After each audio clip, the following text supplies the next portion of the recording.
So basically what this video is I'm talking to my good friend Alexander about the old cars that he owns, used to own, why he loves old cars, and many other things like that. It's for my AP Lang assignment. Again, Ms. Anzadi, shout out to you.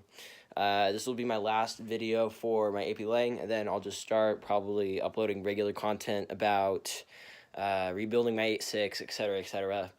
I'm still trying to decide on an engine. Need to put it back together Monday. I'll record a bunch of that, time lapsing, stuff like that. It'll be a lot of fun. Now, here's the video. Don't fall. Perfect. That is... You better try that. Yeah, my phone doesn't sit too well on that. Okay, so the first question is, what cars do you own? Oh, I own a 91 Nissan 240SX, 96 Volvo 850R, 1985 Toyota Corolla, and a 1972 Toyota Corona, and also a 1977 Volvo 242. Alright, could you tell me a little bit about each one? Yeah, well, everything except the Volvo is all rear-wheel drive, and that's by design. I enjoy just old rear-wheel drive cars, and that's pretty much what almost every single one of them is. Always had a love for Japanese cars, especially old ones, and for some reason I just have this weird obsession with Swedish cars too, for reasons unknown. But Volvos are comfortable and they're fun and they're different. Mm-hmm. So why did you buy each car that you own? So a lot of the cars that I ended up getting are cars that I wanted that I was just never really able to have, or cars that I did have, like my Corolla and my 240. I've had 3 240s and 5 Corollas, and my 20s were fairly rough financially, and I had to part ways with them, and I've started to assimilate cars that I've wanted that either I couldn't afford or that I had to get rid of, and now that I'm in a better spot in my life, I'm starting to collect them. Oh, that's just paint. Okay. Tape. Oh yeah, by the way, kind of got my shoes dirty. Yeah, that's great. That's how trucks are supposed to be. Accidentally worn them while painting. Yeah, they're supposed to be not clean. That's the only shoe you're supposed to wear dirty. Yeah, I mean, they're shoes. They're meant to be worn. Okay, so the next question is, which one is your favorite car out of all of these and why? I don't have a favorite car. I don't think I could choose that. I would say of all the cars that I have, the one that I would never part ways with would probably be the 72 Corona, just because I've never seen another one in person.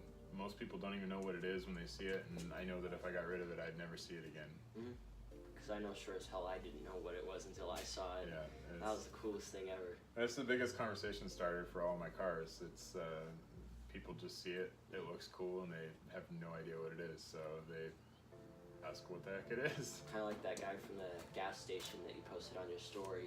Yeah. Who came out and wanted to talk to you about it. Yeah. Can you talk a little bit about that?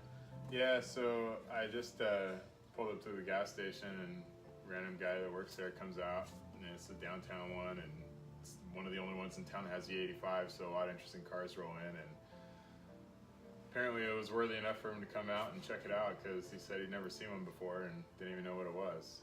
It's pretty cool. So do you think there'd be a whole lot of them around America? I've heard various things, like there's only about 9 that are actually registered for legal road driving across America. It's hard to say really how many of them exist, because they could be tucked away behind barns or in somebody's field or whatever, but there's not many. And honestly, I know some people through social media that have one that drives that is not in America, and I know a couple of guys here in the States that have them, and they're project cars that don't even run. So one of the most important questions that I'm going to ask you is, why do you love old cars? So old cars give you a different feeling. There's a lot more connection with you and the car. Going down the road, you feel like you're in control, and there's not a bunch of other things to distract you when you're driving, and there's not a lot of entertainment. It's lucky if any of my cars even have a working radio, and if it does, it's probably doubtful that I'll be able to hear it very well. So not only are they simple in that way, and just have a really enjoyable experience when you're driving, but they're typically really easy to work on. While it might be a little bit difficult to acquire parts with some cars, once you do, there's a lot of room, a lot less restrictions and computers, and just really makes it easy for anybody that wants to be able to learn on a car, to be able to pick up a wrench and learn how to do it. Yeah. So, and the last question I'm going to ask you is, does sort of like having a project car or an older car to work on, sort of like your 240 SX or the 86 that you bought, does it sort of bring you closer to the car or give you a bigger meaning to owning that car or have more emotion towards it? Oh, without a doubt. I'm I'm definitely the type of person that gets really attached to things and the stories behind it. Some people aren't really that way, but my car I've had the longest was a '89 Volvo station wagon, and it had 400,000 miles on it. Parts would fail, but the car itself would never die.